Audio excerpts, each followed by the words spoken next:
Hey, what's up, everybody? It's me, Odio, and I'm here today to review The Accountant Part 2. Oh, we have a sequel 9 years in the making. Why the heck did it take them so long to make a sequel to that? I love the first Accountant. It's an awesome action movie with John Bernthal and Ben Affleck playing brothers. Ben Affleck is autistic. John Bernthal was a regular kid, and they had a sister who was also autistic. So they had quite the upbringing and quite the adventure in that movie. So I loved it. I was looking for a sequel, and boom, here we go.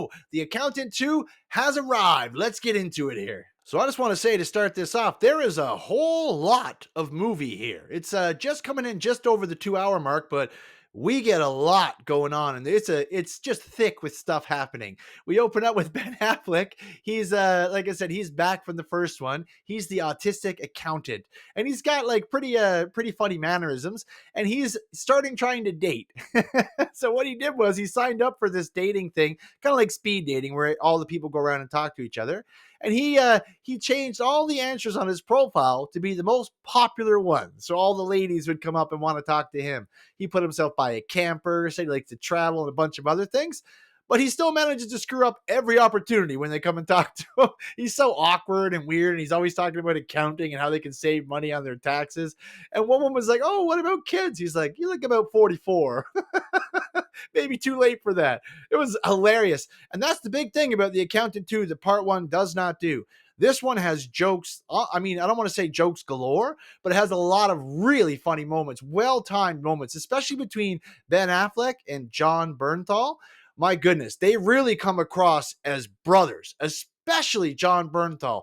I just want to go off here and say I don't see him in enough movies. He is excellent. He's a really good actor. He's got great range. He can go from the Punisher to Shane from Walking Dead to everything in between. Really, really enjoy his character.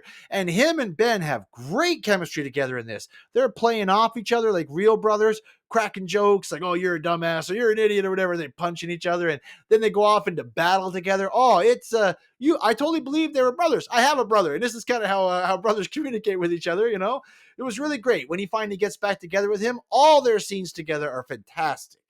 We do also get kind of a whole side story here with Daniel Pineda. She's playing a character, I think it's Aeneas or something like that.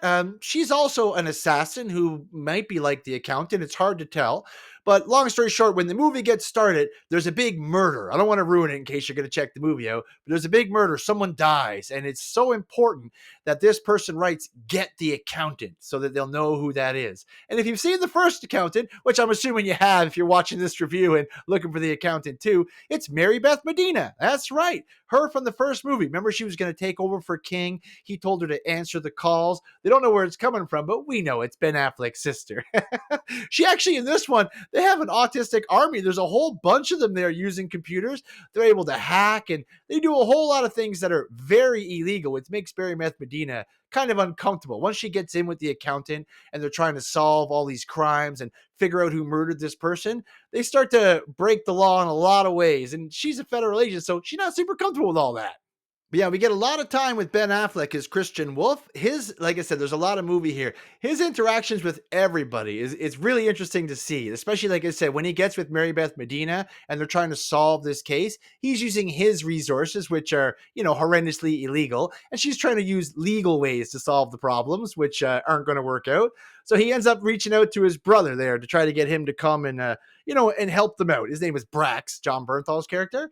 And when he gets into it, that's when the movie really picks up. You get some really good action sequences. There's not a super lot of action in this, but when the action comes, it's hard and it's fast. And these guys, they really know their guns. Their characters come across extremely gun knowledgeable. They're able to just grab any gun, reload it, set it up, cock it, get it to fire, shoot, and they hit a lot of targets. One thing this movie does extremely well that I find a lot of action movies skip over, looking at you, Havoc, but they actually make sure they're always reloading. They're shooting bullets. They're always grabbing different clips. They run out of bullets a lot. You see them switching the ammo. They have to use their hands to go hand-to-hand combat multiple times because they run out of bullets. You get an awesome scene close to the end of the movie where John Bernthal runs out of bullets and just goes out and fights three dudes with the gun in his bare hands trying to beat them to death. Holy cow, it was really, really cool. The action is fast and furious, and it's tight. Like, even though it's a pretty long movie, it doesn't feel like there's a lot of bloat and a lot of waste here. It's a very interesting movie. The soundtrack is good. creates that tone when you're going into different areas and things, really creates interest in different things. And when they're fighting, the gun sounds all sound perfect. The guns look great. Like I said, they're reloading clips and things. And the way they're firing and shooting, it looks like real professional people going in to fight and shoot. It's great. They really sell you that these boys were raised by a soldier who taught them how to fight. But the big thing is the camaraderie between the brothers and them working with Mary Beth Medina. There wasn't a lot of bad. There was only one really bad that I didn't like in the movie. There is a scene with a certain character is trying to murder one of the main characters with a knife. And one of the characters, one of the good guys, catches up with this person and doesn't shoot them, lets them go, catches them in the act of trying to murder someone and doesn't stop them. And I was like, oh, that's really weird.